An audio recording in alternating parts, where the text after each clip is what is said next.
Hi there, this is Scribbly again with another pen review. As you can already see, it's a Tombow pen that I'm going to talk about today, and I find this pen very interesting because I don't know why actually that is, but at the date of shooting this review, I have checked on YouTube and I think I have not even found a handful of reviews about this pen, which is the Tombow Object. I don't know why there are no reviews about this pen, and I also rarely see this pen. Let me unpack it while I talk. Coming in a cardboard box here. I also have rarely seen this pen somewhere on Instagram or on other places of the internet where you normally stumble across fountain pens. So yeah, I mean it is a really good pen, and let's see. I mean, I don't know why that pen actually doesn't get reviewed or doesn't get a lot of attention, so to speak. So it comes in a cardboard, and when you open it, this is a metal box.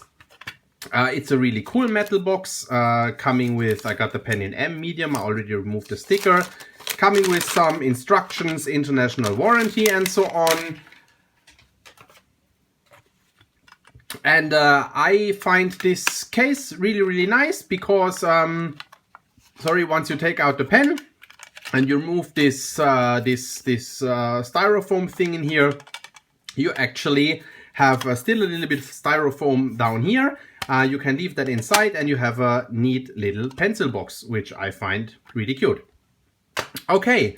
So the pen itself, it's of course the fountain pen that I got. It's also available as a rollerball, and I got it in the color gold orange. It's available in a number of other colors such as matte, black, silver, I think a red, a purple, a blue, and so on. You can check that on the Tombow website.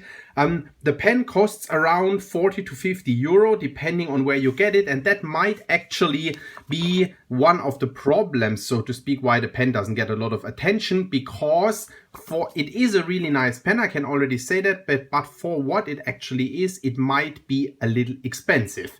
So let's have a look at the pen first. The pen itself has, as said, this here is a gold orange. It is brushed aluminum, and I don't know if you can see that well here. It's quite matte. Actually, the light here reflects a little bit in the pen, but it's a quite matte aluminum, brushed aluminum. Has a little bit of a shimmery effect in there. I find the barrel has a very interesting shape, because actually it tapers towards both sides. So it tapers down on that side here where the clip is.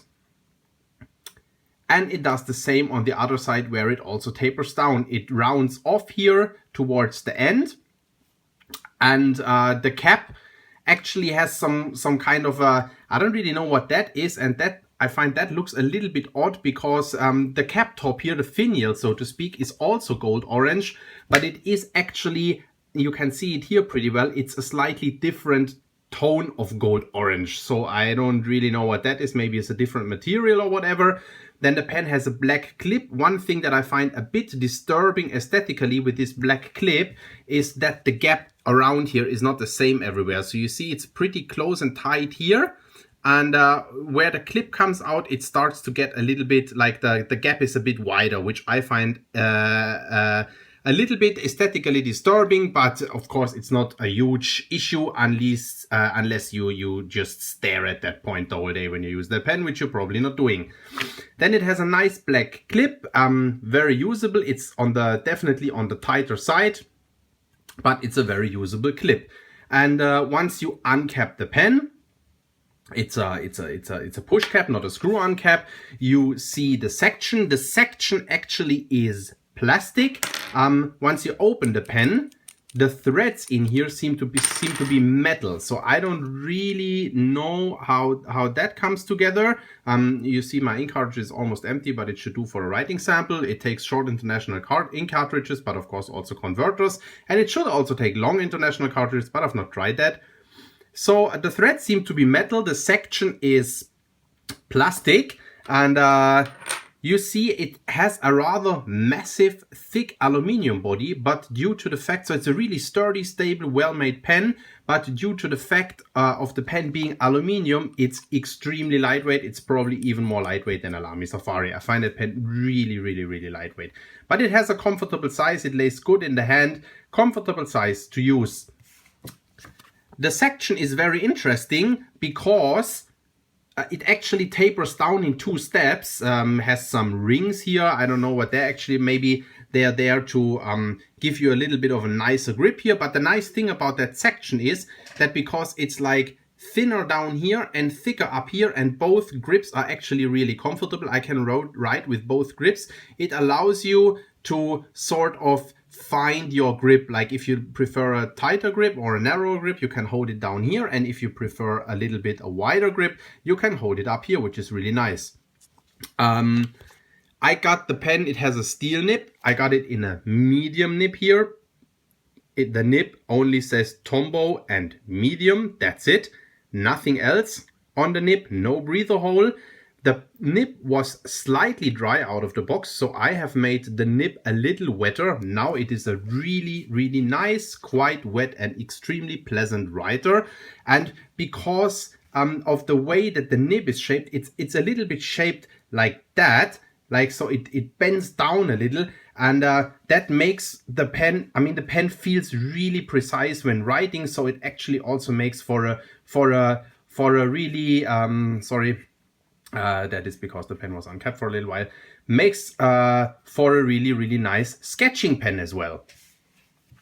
So that's that with the nib. I capped the pen again, and we have a look at the cap. The cap just says very minimalistic Tombow here with that Tombow logo. And on the back side it says Japan. Oh, and because I'm talking about Japan here right now, what I should say, of course, is it is a Japanese nib. It's a Japanese medium, but it is definitely a Japanese medium, which means it is more like a Western fine nib. So it writes it, and you will see that in the writing sample. It puts down a very fine line, and I have a Lamy Safari fine here, so I can compare the Tombow medium to the Lamy Safari fine. You can post the pen, but and you can write it posted. It does work, but the pen does not. It really takes very, very little effort to remove the cap, so it does not post very securely. It doesn't just come off when you do some movements like that. That's not the case, but it really doesn't. Like I can even like. Yeah, you see that it really doesn't take a lot of effort to unpost that cap. And also those edges here, they feel rather sharp to my hand. They will of course not cut your hand, but it's just, it doesn't disturb here like that. But yeah, it just feels a bit sharp and a bit uncomfortable. Yeah, so that's that with the pen. I can maybe do some size comparisons of the pen to other pens. Let's compare it to a Lamy Safari that I have here. And what else do I have here?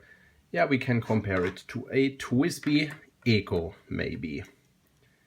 So you see, capped, the Tombow will be the shortest of all those pens. Now let's have a look at them uncapped.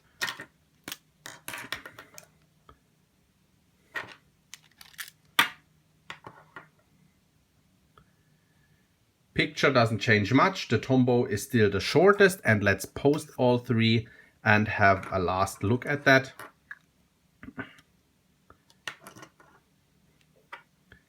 And I suppose the picture will remain unchanged, with the Tombow being the shortest. So I guess it is fair to say that the Tombow, if we take the Lamy Safari as a reference, is slightly shorter than a Lamy Safari, and it definitely, now I have both of them here, it is definitely more lightweight than the Lamy Safari. It's a very, very lightweight pen. It is a great writer, but then again, I think before I go to the writing sample, to conclude with that pen in general, its problem could be the price, 40 to 50 euro for a rather unspectacular, however minimalistic and modern, sleek, nice design. It's really a nice pen, and I would without a doubt buy that straight away for 25 or 30 euro. But for 40 to 50 euro, you can also get other pens such as a Lamy Studio and so on. So you really you really need to think about that a little bit. But that said, the pen itself is a really nice pen. So let's try and jump into a writing sample here, and for that I'll shift the camera a bit so that you can see that better, and I zoom in a little, so I hope you can see that. So we go with that Tombow here, the Tombow object, sorry, with a medium nib, and as said, it's a pretty nice and wet writer. Lays down a nice line of ink. Very consistent writer. Really nice as a sketching pen or something like that, because it feels very precise, and also due to the pen being very lightweight, it almost feels like you're having a pencil in your hand or something like that. Line variation, you don't get any line variation out of that pen. However, I mean, it is springy. I don't know if you can see that when writing, as the nib lifts off here a little bit. It's a very springy pen for a steel nib, so to speak. It's very springy for a steel nib, but no line variation whatsoever. And because I said it's a medium nib, a Japanese medium nib that rather compares to a fine nib, and I just had that Lamy Safari here, let me compare the writing for you with the writing of a Lamy Safari, and that here is now a fine nib, as you can see. So this here is a Lamy Safari with a fine nib, right? T-O. So you can see the Lamy Safari fine roughly compares to the Tombow's medium. The Tombow medium is even a tad finer than the Tombow medium. So that is all that there is to say about this pen. I hope this review was useful, and I'll see you at the next review. Bye bye.